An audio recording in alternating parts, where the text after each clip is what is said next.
Is it time to start worrying about Action Jackson? I think so. Listen, they have the #1 running attack in all of football because of him. But they also have the second worst passing attack in all of football because of him. And if you know coming into games, particularly against better competition, that you're going to have trouble throwing the foot, he's going to have trouble throwing the football, that puts you at a decided advantage as a defense. They've lost 3 of their last 4 games. I got news for y'all. 4 of their last 6 games, he hasn't even completed 60% of his passes. Let's go down the list here.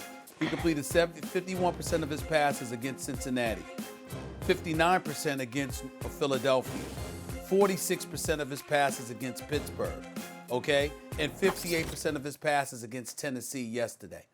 He doesn't throw the football effectively enough. Now, he's not the only one at fault. If you're John Harbaugh, you've got to get him some additional weapons. You've got to, from a schematics perspective, you've got to do things a little bit better, be a bit more innovative. As Dan Orlovsky and others said this morning, there's no fear factor other than him running the football. There's no real fear factor, and that's not just about him. That's about Harbaugh. And as an aside, by the way, I don't know how the rest of y'all felt, but to me, John Harbaugh, you've been in this league for many, many years. You're class personified. You might not have liked certain things that Tennessee was willing to do at the beginning of the game, going out to midfield, but refusing to shake Vrabel's hand at the end of the game. That was kind of weak. In a loss, you didn't have to go there. I think that was classless on his part. I'd like to say that. But outside of that, what it comes down to is that I'm looking at a guy like Lamar Jackson. He's 23 years of age. Yes, he's got 2 issues, guys. One is throwing the football. You know what the other one is? You're 23 years old. There's one thing, Ryan, please help me out here if you can or if you choose to.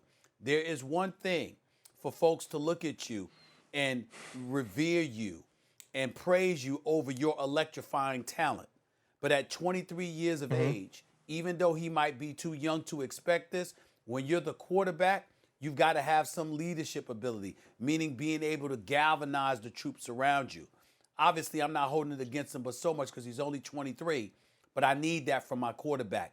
And I don't see him as a guy capable of doing that yet. I see the respect they have for him and his greatness. I see them looking at him and marveling over that. But in terms of him being able to get in other guys' faces, holding folks accountable, making sure that the parts around you are all doing their job, his youth comes shining through to me in that regard. That's all I have to say about that right now. I heard him say that they wanted it more than us. I think that's pretty much that's leadership. He's that's kind of doing what you're talking about. I'm talking about during the game, Max. I'm talking about during the game. I hear you. I'm not worried about Lamar Jackson yet, because not all progress is linear. You know, it's not always just going to follow a smooth trajectory upward, right? At the age of 21, he was the most accurate passer in the history of the NFL. That doesn't mean it's going to be the case at the age of 23. And by the way, he got tremendous credit, of course, but so did Harbaugh, and so did Greg Roman. I'm only talking about this season, Max. In terms of, I got you.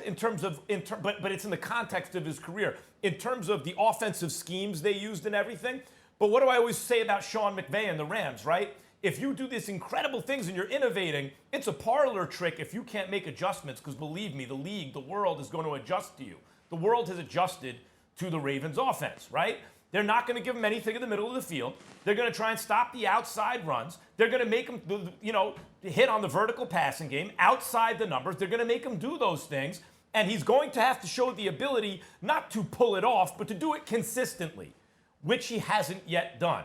Now it's on Greg Roman and Jim Harbaugh, right? And by the way, we also give Ozzie Newsome tremendous credit, right? Because they remade the team and didn't try to fit a square peg in a round hole. So now they have to take the next step. Now in year 3, they have to, okay, these are the adjustments that are being made. Now we got to adjust back to them. And so does Lamar. Lamar has to show the ability to throw outside the numbers and down the field with consistency, with accuracy. Now, his offensive line isn't what it was last year, right? They're banged up. Guys have left. They're retired, all that kind of stuff. And that plays a part. And by the way, if he can't do what he needs to do, throwing the ball down the field, then it's on the coaching staff. Okay, he's not good at that. How can we manipulate this? Because there are plenty of quarterbacks that have a hole in their game. How can we manipulate this in such a way as to bring out the best in him? And you can even win a Super Bowl that way. So I think that it is fair to say let's analyze what's going on. But given the fact that the league is adjusted and now it's their time to adjust back, this sometimes happens, and I'm not ready to start panicking on Lamar. Thanks for watching ESPN on YouTube. For live streaming sports and premium content, subscribe to ESPN Plus.